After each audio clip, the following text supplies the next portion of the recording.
Hello students, welcome to ज्ञान तृप्ति higher education channel.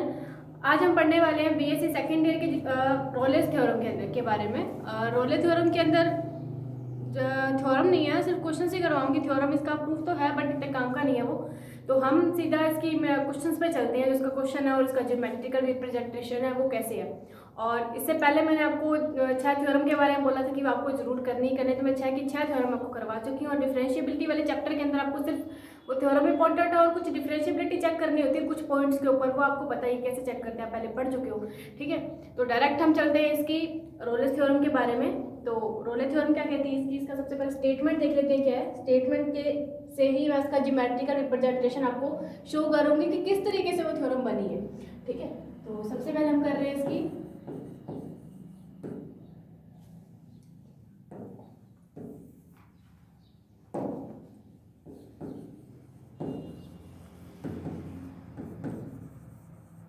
Rolle's theorem.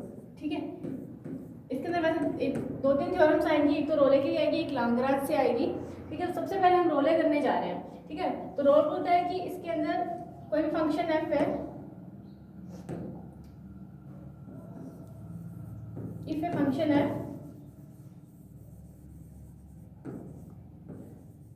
F is defined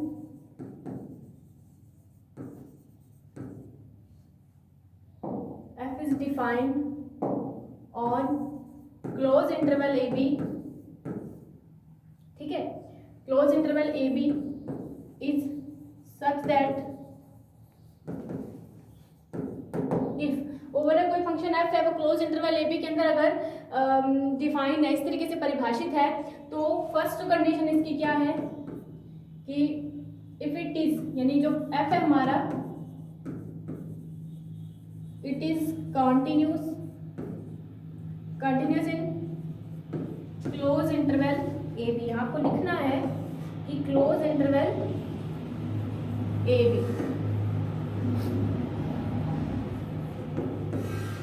ठीक है, ये इसकी फर्स्ट कंडीशन है रोल थ्योरम की। सेकंड है कि जो फंक्शन है यानी it is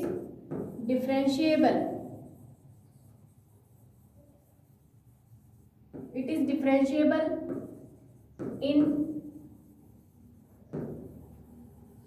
open interval A B.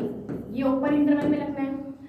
Third condition है कि F A equals to F b, यानी जो पॉइंट आपको दे रखे हैं ए एंड बी, ठीक है, उन बिंदुओं के ऊपर फंक्शन की वैल्यू इक्वल आनी चाहिए। ठीक है, अगर तीन कंडीशन सेटिस्फाई हो रही हैं, ठीक है, देन देयर एक्सिस्ट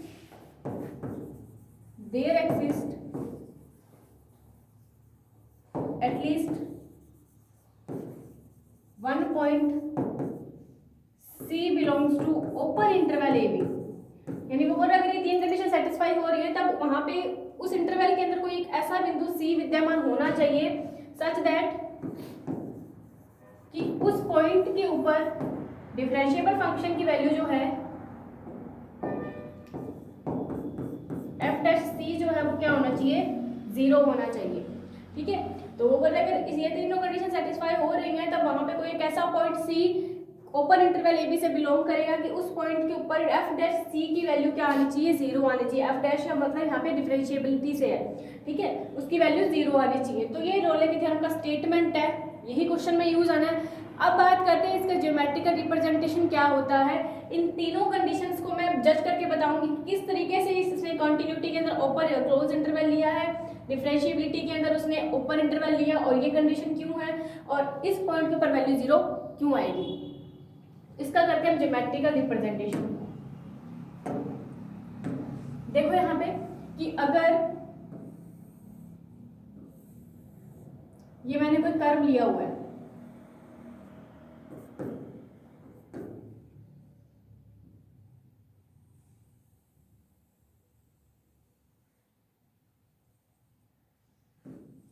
ठीक है, ये कर्व है हमारा। ठीक है, तो इस कर्व के ऊपर मैंने ये जो पॉइंट है इसको नेम दे रही हूं मैं ए और इस पॉइंट को नेम दे रही हूं मैं बी। ठीक है, और वो बोला कर्व की जो ये पॉइंट है वो किसी बिंदु ए पर ये वैल्यू आई है, किसी पॉइंट ए पर, यानी x इक्वल्स टू ए पर ये वैल्यू आई है, और ये वाली जो वैल्यू है कर्व की ये किसी पॉइंट बी पे आई है, यानी ये वाली जो कर्व की ये वाली जो वैल्यू है किसी पॉइंट ए पे है और किसी पॉइंट बी पे कर्व की वैल्यू पे रखने पर हमें कोई पॉइंट बी मिलता है कर्व का। ठीक है, अब बात आती है इसका फर्स्ट पॉइंट जो कहता है, फर्स्ट पॉइंट रोल थ्योरम का क्या कह रहा है कि वो कॉन्टिन्यूस होना चाहिए क्लोज इंटरवल ए बी के अंदर। सबसे पहले तुमको पता होना चाहिए कि कॉन्टिन्यूस क्या होता है, कंटिन्यूटी क्या होती है। कंटिन्यूटी का मीन होता है कि ऐसा कर्व जो कंटिन्यूसली चलता रहे। ठीक है, कंटिन्यूटी का मीन क्या होता है कि कोई ऐसा कर्व जो कंटिन्यूसली चलता रहे, किसी कहीं से भी वो डिस्कनेक्ट ना हो। ठीक है, कहीं से भी डिस्कनेक्ट नहीं होना चाहिए। अगर डिस्कनेक्ट हो रहा है तो वहाँ पे वो कंटिन्यूस फंक्शन नहीं होता है, कंटिन्यूस कर्व नहीं होता है। तो यहाँ पर जैसे ये फंक्शन है, ये कर्व है मेरा, यहाँ से शुरू मैंने कर्व बनाया था, तो इस तरीके से जा रहा है, चलते जा रहा है, कहीं से भी डिस्कनेक्ट नहीं है। ठीक है, और चलते चलते वो इस पॉइंट में पहुंच गया, तो कहीं से भी डिस्कनेक्ट नहीं हुआ, वो यहाँ से शुरू हुआ बनना और यहाँ पे आके खत्म हो गया। तो इसका मतलब ये कॉन्टिन्यूस है। और वो बोल रहे कि ये वाला जो पॉइंट था वो किस पॉइंट पे आया था, ए पे। इसका मतलब ए भी इसके अंदर पार्ट ले रहा है इस कर्व के अंदर, और कर्व का जो ये वाला पॉइंट था वो किसी पॉइंट बी पे आया था। इसका मतलब कर्व का जो बी पॉइंट है वो भी इस कर्व के अंदर भाग ले रहा है। इसका मतलब ए भी इसी कर्व के अंदर है, बी भी इसी के अंदर है। इसका मतलब ये क्या होगा, एक क्लोज इंटरवल ए बी बनाएगा।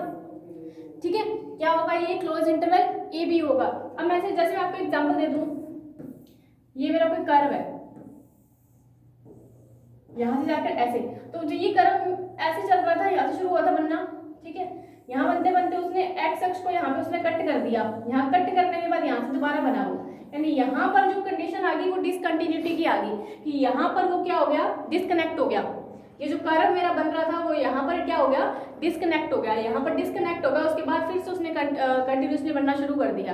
तो चाहे उस कर्व के अंदर एक भी पॉइंट ऐसा मिल जाए आपको कि जहां पर वो कर्व डिस्कनेक्ट हो रहा है, तो वहां पर वो फंक्शन जो है वो कंटिन्यूस फंक्शन नहीं होता है। जैसे मैंने ये भी बताया कि यहाँ पर ये फंक्शन जो है कंटिन्यूस नहीं है, तो बट यहाँ तो है ना, यहाँ मैंने क्लियर कर दिया आपको कि फंक्शन है ए पॉइंट से चलना शुरू हुआ और चलते चलते वो पॉइंट बी पे पहुंच गया, कहीं पर भी डिस्कनेक्ट नहीं हुआ है। तो कहीं पर भी ये डिस्कनेक्ट नहीं हुआ है, इसका मतलब ये फंक्शन कंटिन्यूस है, और continuous in close interval A b है। तो क्लोज इंटरवल ए बी का मतलब क्या है कि उसमें ए और बी पार्ट लेने चाहिए, तो बिल्कुल ले रहे हैं कि ए पॉइंट पर किसी कर्व का पॉइंट ए आया है और बी पॉइंट पर किसी कर्व का पॉइंट बी आया है, मतलब ये पूरे कर्व के अंदर ये बी ए और बी पार्ट ले रहे हैं। इसका मतलब क्लोज इंटरवल ए बी के अंदर वो कंटिन्यूस है। तो ये आ गया हमारा फर्स्ट स्टेप कि वो फंक्शन जो है वो क्लोज इंटरवल ए बी के अंदर कंटिन्यूस होना चाहिए। अब बात आती है सेकंड पॉइंट, जो आपका सेकंड पॉइंट कहता है कि वो ओपन इंटरवल ए बी के अंदर क्या होना चाहिए, डिफरेंशिएबल होना चाहिए। डिफरेंशिएबल होना चाहिए तो सबसे पहले आपको जैसे कंटिन्यूस क्या होता है कि एक ही पॉइंट से चलना शुरू करता है तो बिना रुके चलता रहता है, कहीं पर भी डिस्कनेक्ट नहीं होना चाहिए। तो सेम इसी तरीके से डिफरेंशिएबल भी का भी कोई मीन होता है।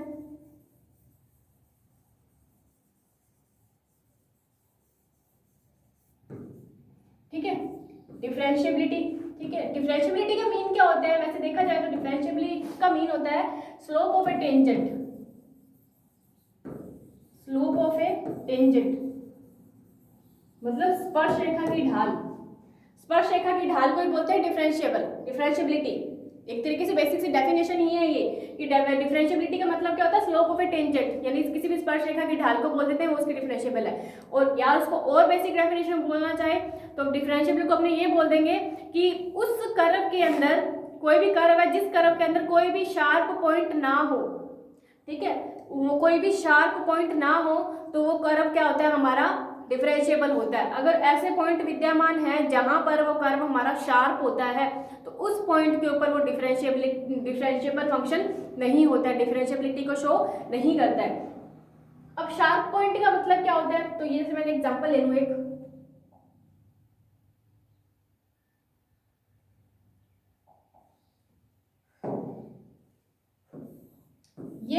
ये मोड एक्स है मेरा, ठीक है, मोड एक्स का मैं ग्राफ ड्रॉ करने जा रहा हूं। तो मोड एक्स का ग्राफ कैसे बनेगा, इस तरीके से बनेगा, सॉरी,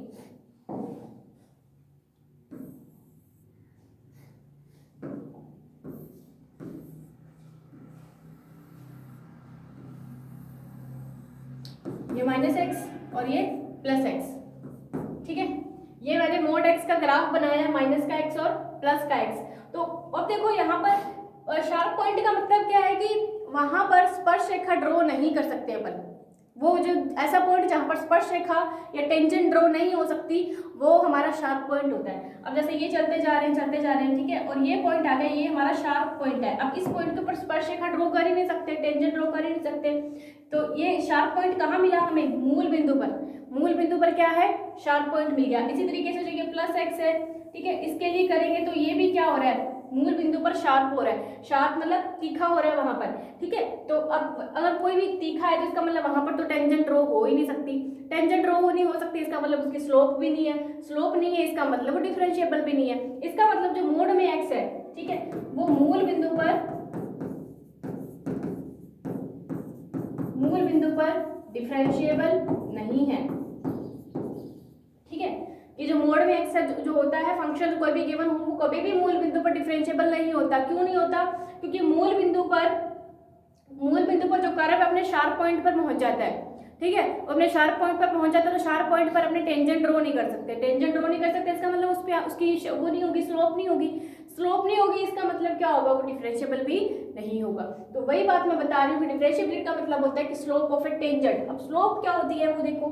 स्लोप का मतलब ये होता है कि कोई भी, जैसे ये कर्व है, ठीक है, इस कर्व के ऊपर ये कोई पॉइंट है, इस पॉइंट पर मैंने टेंजेंट ड्रॉ कर दी, ये तो जो टेंजेंट जो है वो एक्स अक्ष के साथ जितना भी एंगल बनाती है वो ही हमारी क्या होती है? स्लोप होती है। वो क्या होती है? हमारी स्लोप होती है, ठीक है। अब वो बोल रहे हैं कि ये जो स्लोप है, अब ये जो स्लोप बना लेगी, इसके साथ कुछ ना कुछ आएगा, इसका मतलब इस पॉइंट के ऊपर वो डिफरेंशिएबल हो जाएगा, बट वहां पर तो अपने ये कोई एंगल ही नहीं बनाएगी, क्योंकि शार्प है, यहाँ पे टेंजेंट ही नहीं ड्रॉ होगी। टेंजेंट ड्रॉ नहीं होगी तो एक्स अक्ष के साथ तो एंगल कैसे बनाएगी? तो नहीं बना पाएगी, इसका मतलब डिफरेंशिएबल नहीं होगा, ठीक है। अब हम बात करते हैं इस कर्व की कि इसके अंदर आपको डिफरेंशिएबिलिटी कैसे चेक करनी है। बस क्लियर कॉन्सेप्ट क्लियर होगा कि डिफरेंशिएबिलिटी का मतलब क्या होता है कि कोई भी मतलब उसके अंदर शार्प पॉइंट नहीं होना चाहिए, ठीक है। मतलब होता है स्लोप ऑफ ए टेंजेंट की स्पर्श रेखा की एक्स अक्ष के साथ जो ढाल होती है उसको बोलते हैं। बट वो बोल रहे हैं कि शार्प पॉइंट नहीं होंगे उसके अंदर, तो वहां पर ऑलरेडी अपने को वो फंक्शन डिफरेंशिएबल हो जाएगा। अगर वहां पे शार्प पॉइंट है तो वहां पे टेंजेंट ड्रॉ नहीं हो सकती। टेंजेंट ड्रॉ नहीं हो सकती, इसका मतलब वहां पे स्लोप नहीं होगी, ठीक है। स्लोप नहीं होगी तो डिफरेंशिएबिलिटी भी नहीं होगी। तो कहने का मतलब आपको शार्प पॉइंट ढूंढने हैं। तो अब जैसे इस कर्व की बात करें, ठीक है, इस कर्व के अंदर कहाँ, अब ये वाला जो कर्व है, ये वाले जो पॉइंट है ए एंड बी, ये शार्प पॉइंट की तरह ट्रीट करते हैं, ठीक है। ये जो पॉइंट है हमारे पास ए एंड बी, ये शार्प पॉइंट की तरह ट्रीट करते हैं। तो इसका मतलब इन बिंदुओं के ऊपर अपने टेंजेंट ड्रॉ नहीं कर सकते। तो इन बिंदुओं के ऊपर अगर टेंजेंट ड्रॉ नहीं हो सकती, इसका मतलब उसकी स्लोप भी नहीं होगी। स्लोप नहीं होगी, इसका मतलब वो ए एंड बी के ऊपर डिफरेंशिएबल भी नहीं होगा। अब बीच में कहीं भी किसी भी पॉइंट पर, इस पॉइंट के ऊपर भी मैं टेंजेंट ड्रॉ कर सकती हूँ, इस पॉइंट के ऊपर मैं टेंजेंट ड्रॉ कर सकती हूँ। बहुत सारे पॉइंट आएंगे बीच में जहां पर मैं टेंजेंट ड्रॉ कर सकती हूँ। तो बहुत सारे पॉइंटों पे अगर मैंने टेंजेंट ड्रॉ कर दी, इसका मतलब उसकी स्लोप मिल जाएगी तो फंक्शन हमारा डिफरेंशिएबल हो जाएगा। बट बात आती है ए एंड बी की। अब a and b sharp point की तरह ट्रीट कर रहे हैं, और मैंने बता चुकी हूँ कि शार्प पॉइंट पर कभी भी फंक्शन डिफरेंशिएबल नहीं होता है। शार्प पॉइंट पर कभी भी कोई भी फंक्शन डिफरेंशिएबल नहीं होता है। तो ए एंड बी जो है वो शार्प पॉइंट की तरह ट्रीट कर रहे हैं, इसका मतलब जो हमारा फंक्शन है वो ए एंड बी के ऊपर कभी भी डिफरेंशिएबल नहीं होगा। इसीलिए उसने क्या लिखा हुआ है,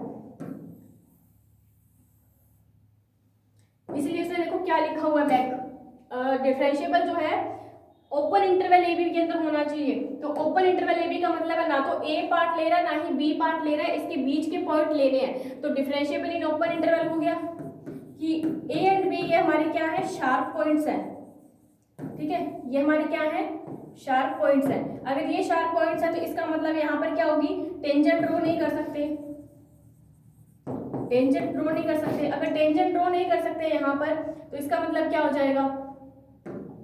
वहां पे स्लोप नहीं मिलेगी, स्लोप नहीं होगी, इसका मतलब वो डिफरेंशिएबल भी नहीं होगा, ठीक है। डिफरेंशिएबल भी नहीं होगा, यानी अगर, इसलिए ओपन इंटरवल का मीन ये होता है ना तो ए पार्ट ले रहा है ना बी पार्ट ले रहा है, उसके बीच वाले पॉइंट पार्ट लेने हैं। और ए और बी के ऊपर हमारे पास शार्प पॉइंट्स है, शार्प पॉइंट्स है, इसका मतलब वहां पर टेंजेंट ड्रॉ नहीं होगी, टेंजेंट नहीं होगी, स्लोप नहीं होगी तो इसका मतलब डिफरेंशिएबल भी नहीं होगा। तो आपको बेसिक सी चीज याद रखनी है, डिफरेंशिएबिलिटी का मतलब है स्लोप ऑफ ए ऊपर टेंजेंट। सेकंड चीज याद रखनी है कि डिफरेंशिएबल का मीन क्या है, शार्प पॉइंट्स नहीं होने चाहिए वहां पर, ठीक है, शार्प पॉइंट नहीं होने चाहिए। और एक एग्जांपल आप याद रख सकते हो कि मोड एक्स कभी भी मूल बिंदु पर डिफरेंशिएबल नहीं होता, क्योंकि मूल बिंदु हमारा एक शार्प पॉइंट होता है, शार्प पॉइंट पर कभी टेंजेंट रो नहीं हो सकती, इसका मतलब मूल बिंदु पर कभी भी डिफरेंशिएबल फंक्शन नहीं होगा। तो ये होगी क्लियर चीजें आपको कि ओपन इंटरवल क्यों लिया गया है डिफरेंशिएबिलिटी के लिए। ओपन इंटरवल सिर्फ इसीलिए ही लिया गया है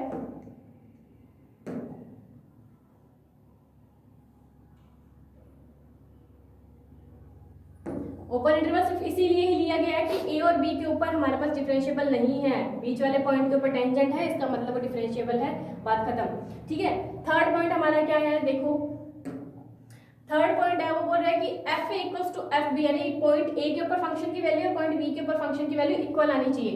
तो देखो ए के ऊपर अब फंक्शन क्या होता है हमारा, एफ एक्स क्या होता है, वाई ही होता है, यानी Y equals to F X लिख सकते हैं, ठीक है, वो क्या होता है हमारा वाई ही होता है। तो वो बोल रहे हैं कि किसी पॉइंट ए के ऊपर इस फंक्शन की वैल्यू ये एफ ए, ठीक है, किसी पॉइंट बी के ऊपर फंक्शन की वैल्यू एफ बी इक्वल मिलेगी कि ए के ऊपर फंक्शन की वैल्यू इस पॉइंट पे मिलेगी और ये पॉइंट जो है दोनों एक दूसरे के इक्वल बने हुए हैं, ठीक है। तो इसका मतलब इस पॉइंट बी के ऊपर फंक्शन की वैल्यू एफ बी इसी के इक्वल मिलेगी। तो थर्ड पॉइंट तो सीधी सी बात है F equals to F B आ जाएगा, ठीक है। अब बात आती है इसकी जो हमारा लास्ट में बोल रहा था कि वहां पर अगर ये तीनों कंडीशन सेटिस्फाई हमने करवा दी है कि कंटिन्यूस भी है, डिफरेंशिएबल भी है और इक्वल भी है, तो थर्ड को बोल रहे कि तब कोई एक ऐसा point C open interval A B से बिलोंग करना चाहिए कि F dash C equal to 0 हो जाए, F dash C equal to 0 हो जाए। ये कैसे होगा ये देखिए, सबसे पहले बोल रहे हैं कि सी जो पॉइंट है वो ओपन इंटरवल ए बी से बिलोंग करना चाहिए। तो इसका मतलब सी पॉइंट ना तो यहाँ होगा ना यहाँ होगा, ठीक है, सी पॉइंट यहाँ तो हो नहीं सकता, इसका मतलब इनके ओपन इंटरवल ए बी से बिलोंग करना चाहिए। तो इस पॉइंटों में नहीं होगा, इसके बीच में कहीं पर होगा। तो हमने ले लिया कि कोई सी पॉइंट है यहाँ पड़ा हुआ है, ठीक है। अब सी पॉइंट यहाँ पड़ा हुआ है, अब वो बोल क्या रहा है आपको कि जो आप एफ डैश सी है वो इक्वल टू 0 होना चाहिए, एफ डैश सी है वो इक्वल में 0 होना चाहिए।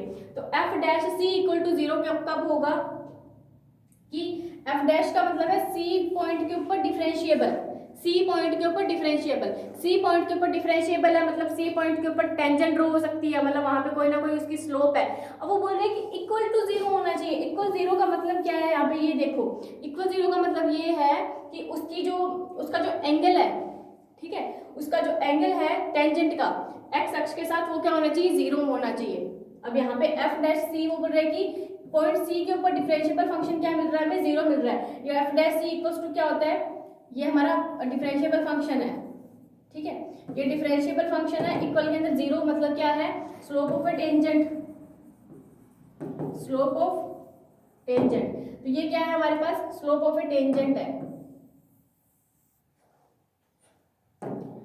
ठीक है। अब वो बोल रहे हैं कि जो स्लोप ऑफ ए टेंजेंट है वो क्या होगी, 0 होगी। अब आपको पता है कि स्लोप ऑफ ए टेंजेंट का एक्स अक्ष के साथ बना हुआ जो एंगल होता है वही स्लोप होती है। वो अगर स्लोप 0 है तो स्लोप 0 कब हो सकती है, यानी इन दोनों एक्स अक्ष और टेंजेंट के बीच में एंगल 0 कब हो सकता है, जब वो टेंजेंट और एक्स अक्ष दोनों एक दूसरे के पैरेलल चले, ठीक है।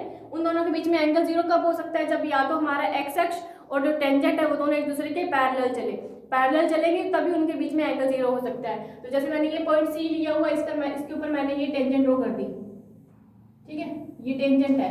तो ये टेंजेंट जो है वो इस एक्स अक्ष से क्या होगी, पैरेलल हो गई, इस एक्स अक्ष से क्या होगी, पैरेलल होगी, ये कभी नहीं मीट करेंगे, इसका मतलब इनके बीच में एंगल 0 है। तो एंगल 0 है तो इस पॉइंट के ऊपर जो डिफरेंशिएबल फंक्शन की वैल्यू है वो क्या हो जाएगी, 0 हो जाएगी, ठीक है। इस पॉइंट के ऊपर डिफरेंशिएबल फंक्शन की वैल्यू क्या हो जाएगी, 0। तो ऊपर है कि ऐसा पॉइंट इन ओपन इंटरवल के बीच में ऐसा एक्सिस्ट करता है कि उस पॉइंट के ऊपर उसके डिफरेंशिएबल फंक्शन की वैल्यू 0 हो जाए। 0 हो जाए मतलब वो टेंजेंट जो है एक्स अक्ष के साथ एंगल क्या बना जाए, 0 बना जाए।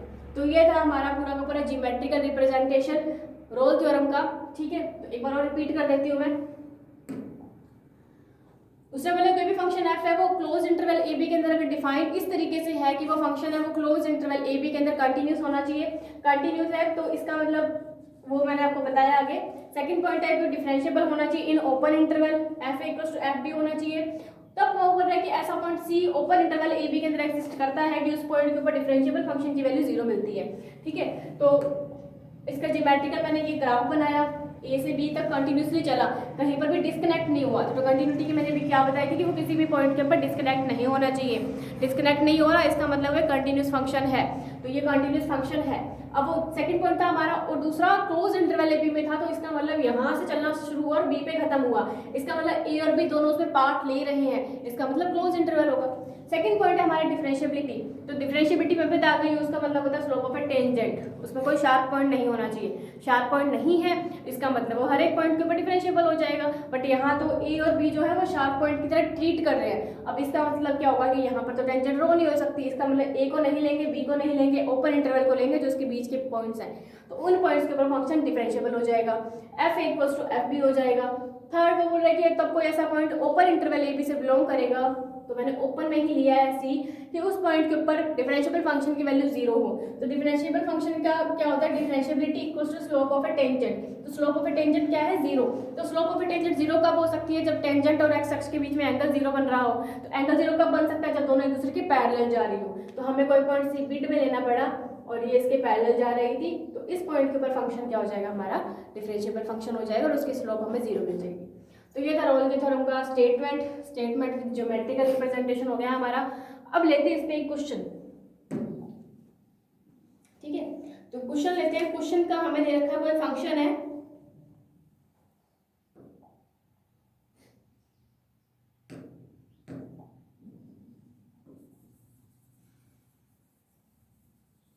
Problem number first. ठीक है, फंक्शन हमें दे रखा है F X equals to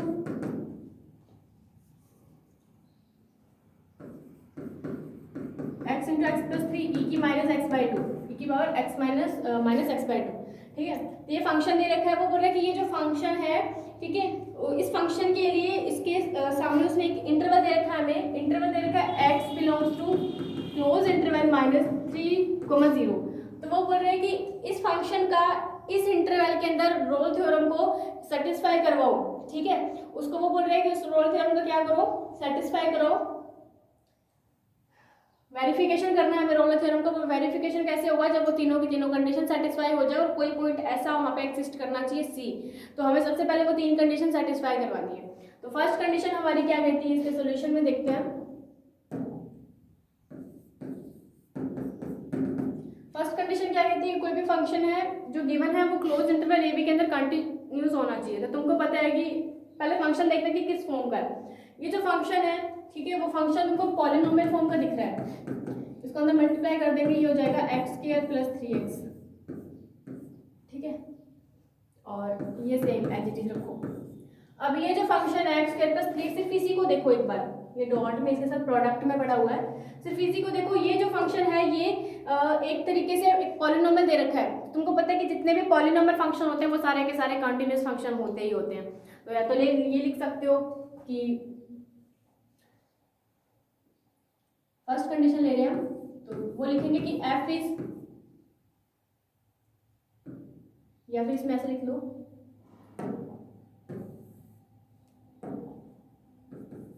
if x² plus 3x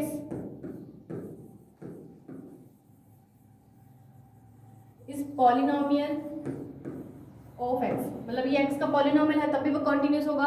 या फिर इसको आप ऐसे भी लिख सकते हो, अगर बाई चांस आपको याद ना रहे कि सारे के सारे पॉलिनोमियल फंक्शन कंटिन्यूस होते हैं, तो बाई चांस याद ना रहे तो फिर आप क्या करोगे कि वो बोल रहा है कि ये जो ये x यहाँ पे कोई एक रियल नंबर होता है, कि ये x यहाँ पे क्या होता है, कि रियल नंबर होता है। वो बोल रहा है कि इस इंटरवल के बीच के अंदर या इस इंटरवल्स के ऊपर जितने भी पॉइंट्स है उन सारे के सारे पॉइंट्स के ऊपर इस फंक्शन की कोई ना कोई वैल्यू आनी चाहिए, मतलब इनफाइनाइट नहीं आना चाहिए, इनफाइनाइट के अलावा चाहे कोई भी वैल्यू आ जाए चलेगी। तो वो बोल रहे हैं कि इस इंटरवल के अंदर जितने भी पॉइंट्स पड़े हों उन सारे के सारे पॉइंट्स के ऊपर इन फंक्शन की कोई ना कोई वैल्यू अगर आ रही हो तब भी वो फंक्शन क्या होता है, कॉन्टिन्यूस होता है। तो आप इसको ये भी लिख सकते हो, और f is exist for all x belongs to -3, 0। ठीक है, वो बोले कोई भी फंक्शन f है, अगर वो एक्सिस्ट कर रहा हो इस इंटरवल के अंदर और सारे के सारे एक्सिस से बिलोंग कर रहे हो, तो वो बोल रहा है कि f एक्सिस्ट का मतलब है कि f की कोई ना कोई वैल्यू आ रही हो इन पॉइंट के ऊपर, then X square plus 3x is continuous, ये हो जाएगा कॉन्टिन्यूस। अब बात करते हैं e की माइनस एक्स बाई टू। तो ये भी बोल रहा है कि x के प्रत्येक वैल्यू के लिए, यानी इन इंटरवल के अंदर x के प्रत्येक वैल्यू के लिए e की माइनस एक्स बाई टू की कोई ना कोई वैल्यू आती है, मतलब इनफाइनाइट नहीं आता। इसका मतलब e की माइनस एक्स बाई टू भी क्या होगा, कंटिन्यूस फंक्शन होगा, ठीक है। एंड डायरेक्ट लिख सकती हैं कि e power minus X by two is also a continuous function. Then अब वो बोल रहे हैं कि ये भी कॉन्टिन्यूस है और ये भी कॉन्टिन्यूस है, तो इनका जो प्रोडक्ट है मल्टीप्लाई करते तो वो भी कॉन्टिन्यूस होगा। देन देयर प्रोडक्ट, मतलब इन दोनों का जो मल्टीप्लाई है, then their product is also a continuous function. तो ये होगी फर्स्ट कंडीशन हमारी कंटिन्यूटी की। सेकंड कंडीशन को बोलते हैं डिफरेंशिएबल होना चाहिए ओपन इंटरवल के अंदर।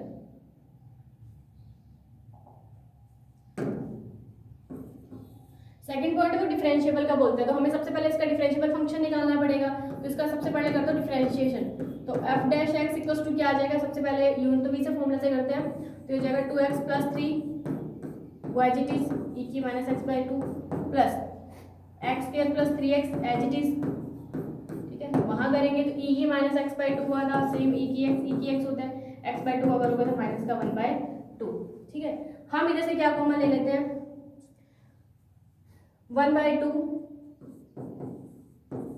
e की power minus X by to बाहर ले लेते हैं कॉमन,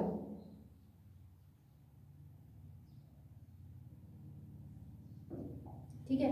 ये ले लिया बाहर कॉमन, तो अंदर क्या बचा हमारे पास, ठीक है।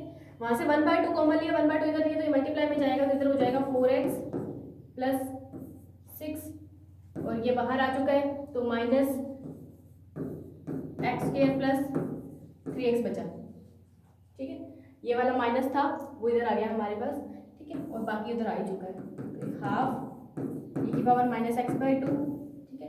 इसको ओपन करेंगे 4x plus 6 minus x square minus 3x, इसको और ओपन करेंगे तो e की power minus X by to, ठीक है, minus x square plus x plus 6, ठीक है। ये जो फंक्शन आया हमारे पास, ये फंक्शन हमारा डिफरेंशिएबल फंक्शन है। अब हमें इसको चेक करना है कि ये वाला जो फंक्शन हमें गिवन है, क्या ये ओपन इंटरवल ए बी के अंदर डिफरेंशिएबल है या नहीं है। तो ओपन इंटरवल ए बी के अंदर अगर चेक करना है, यानी ओपन इंटरवल -3, 0 के अंदर चेक करना है ये फंक्शन डिफरेंशिएबल है या नहीं है। तो वही चीज लेनी है कि वो बोल रहे हैं कि -3, 0 के अंदर वाले जितने भी पॉइंट्स हैं, उन पॉइंट्स के ऊपर इस फंक्शन की वैल्यू इनफाइनाइट नहीं आनी चाहिए। तो चेक करके देख लो, चाहे -3 -2 ले लो, ठीक है, या 0 ले लो, ठीक है, क्योंकि -3, 0 के, सॉरी 0 नहीं ले सकते, ओपन इंटरवल -3, 0 लेना है, इसलिए ना तो -3 ले सकते हैं और ना ही 0 ले सकते हैं, उनके मीडियम पॉइंट लेने हैं। तो -2 ले लो, -1 ले लो, -1 लोगे तो यहाँ भी की 1/2 पे आ जाएगी वैल्यू, और इसकी भी कोई ना कोई वैल्यू, यानी कोई ना कोई हमें वैल्यू मिलेगी, इनफाइनाइट नहीं मिलेगी। कोई ना कोई रियल नंबर हमें मिल जाएगा पर इनफाइनाइट नहीं मिलेगी। इसका मतलब ये फंक्शन जो है ओपन इंटरवल ए बी के अंदर क्या हो जाएगा, डिफरेंशिएबल हो जाएगा। तो हम यहाँ पे डायरेक्ट लिख सकते हैं, बिकॉज एफ डैश एक्स या एफ एक्स या एफ डैश एक्स लिख लो, F dash X is exist for all X belongs to -3, 0 open interval, ठीक है। तो बोले कि if F dash X is exist for all X belongs to A B, then F dash X is, sorry F X is differentiable in open interval -3, 0। तो ये direct लिखने की चीजें होती हैं कि आपको ओपन इंटरवल दे रखा है, ओपन इंटरवल के अंदर बीच के जितने भी पॉइंट्स हैं, उन पॉइंट्स के ऊपर आपको ये चेक करना है ये एफ डैश एक्स, कि उस एफ डैश एक्स की वैल्यू ना तो 0 सॉरी इनफाइनाइट नहीं आनी चाहिए, इनफाइनाइट नहीं आनी चाहिए, उसके अलावा कोई भी वैल्यू आ सकती है। तो वो बोल रहे हैं कि अगर आ रही है कोई भी वैल्यू, इसका मतलब फंक्शन जो होगा वो डिफरेंशिएबल होगा ओपन इंटरवल -3, 0 के अंदर। तो ये हमारी सेकंड कंडीशन हो गई, ठीक है। अब थर्ड पॉइंट हमारा क्या कहता है, थर्ड पॉइंट है कि F A equals to F B होना चाहिए। थर्ड पॉइंट है F A equals to F B होना चाहिए। तो सबसे पहले हम एफ ए निकालते हैं, ठीक है। तो सबसे पहले देखो कि एफ एक्स क्या गिवन है तुम्हें,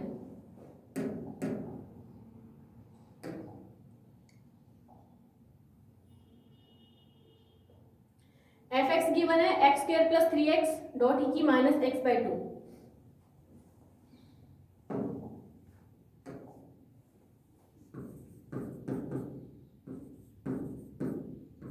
ठीक है, यही है ई की माइनस एक्स बाई 2। ठीक है, ये फंक्शन है। सबसे पहले इस पे एफ ए की वैल्यू निकालनी है। एफ ए हमारा क्या है, इंटरवल हमें क्या दे रखा है, -3,0 दे रखा है। तो ए हमारा -3 है, तो इसके अंदर पुट कर दो -3, तो ये हो जाएगा 9 माइनस ये 9 आएगा, तो ये ई की 3/2 करके आएगा, तो 9 - 9 0 ही होता है। इसका मतलब f -3 पे वैल्यू 0 मिलेगी। फिर सेकंड पॉइंट है हमारा f0, तो f0 के अंदर पुट करो 0 + 0 0 ही होगा, तो एफ बी भी क्या हो जाएगा 0। तो इसका मतलब एफ ए इक्वल्स टू क्या हो जाएगा, f -3 इक्वल्स टू क्या हो गया, f0। तो थर्ड कंडीशन भी सेटिस्फाई होगी। अब वो बोल रहा है कि तब अगर तीनों कंडीशन सेटिस्फाई हो रही है तब कोई एक ऐसा पॉइंट उसके अंदर एक्सिस्ट करना चाहिए। तो यहाँ लिखेंगे then there exist any point C, ठीक है, एनी पॉइंट सी या फिर x के इक्वल लिख देंगे, यानी x का कोई एक ऐसा पॉइंट c होना चाहिए, x इक्वल टू सी इसमें एक्सिस्ट करेगा। ठीक है, और वो ऐसा पॉइंट होना चाहिए कि उस फंक्शन के ऊपर f dash c equal to क्या होना चाहिए, 0 होना चाहिए, और जो पॉइंट है वो ओपन इंटरवल ए बी से बिलोंग करना चाहिए। तो हम ये लेके चलेंगे और प्रूफ कर देंगे कि वो ओपन इंटरवल से बिलोंग करता है। अब f डैश c है, तो सबसे पहले देखो कि f डैश x क्या गिवन था, अपने निकाला था ना f डैश x, ये रहा। ठीक है, ये हमारा f डैश x है, ये f डैश x है। तो यहाँ पे अगर f डैश x है, तो यहीं से अगर मैं f डैश c निकालना चाहूँ तो क्या निकलेगा, हाफ e की minus c/2 f dash c है ना, f dash c equal to 0 है हमारे पास। तो यहाँ से वैल्यू निकालेंगे तो हाफ e की minus c/2 minus c square plus c plus 6 equal to 0, ये मिलेगा। ठीक है, अब ये तो उधर जाके 0 हो जाएगा। Equation -c² plus c plus 6 है, इसमें से माइनस भी कॉमन लेके वो 0 कर दो, तो c² -6 equal to c -6 equal to 0 हो जाएगा। इसको फैक्टराइज करो, फैक्टराइज करोगे तो वैल्यू क्या मिलेगी, ठीक है, फैक्टराइज करेंगे तो हमें मिलेगा c² plus 2c minus 3c minus 6 equal to 0। यहाँ से हमें वैल्यू मिल जाएगी c plus 2n c minus 3, और c की 2 वैल्यू मिलेगी -2,3।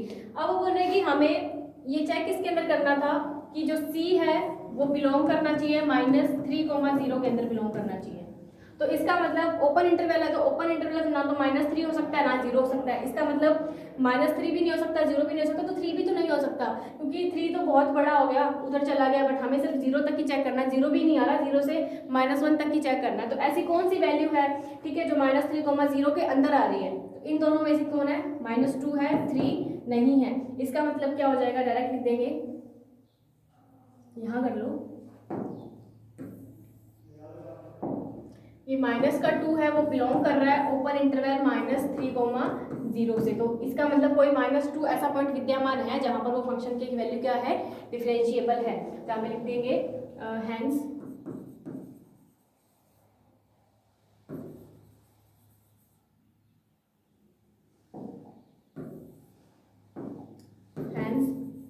दिस फंक्शन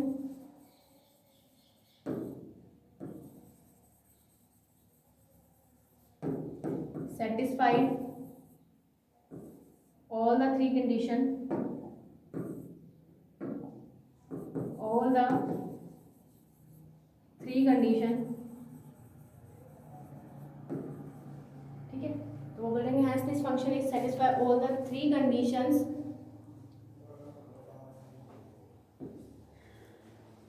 and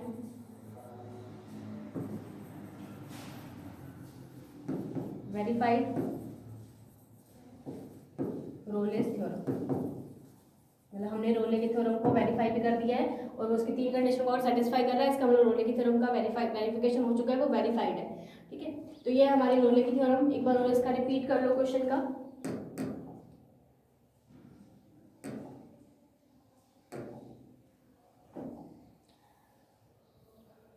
ये क्वेश्चन हमें गिवन था, क्वेश्चन को मैंने इस फॉर्म में चेंज कर दिया मल्टीप्लाई करके। इंटरवल हमें क्लोज इंटरवल -3,0 दे रखा है।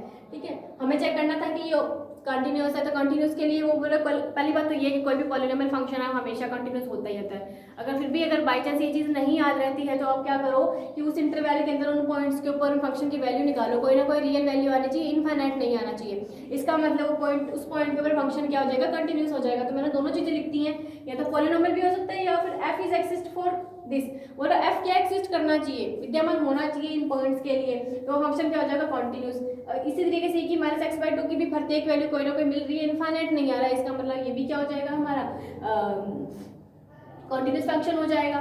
ठीक है, तो इस तरीके से आपको बना के दोनों का प्रोडक्ट भी कॉन्टिन्यूस है। फिर हमने इसकी डिफरेंशिएबिलिटी चेक करी, उसके लिए हमें फंक्शन का डिफरेंशिएशन करना पड़ा। डिफरेंशिएशन करने के बाद हमें ये वैल्यू मिली।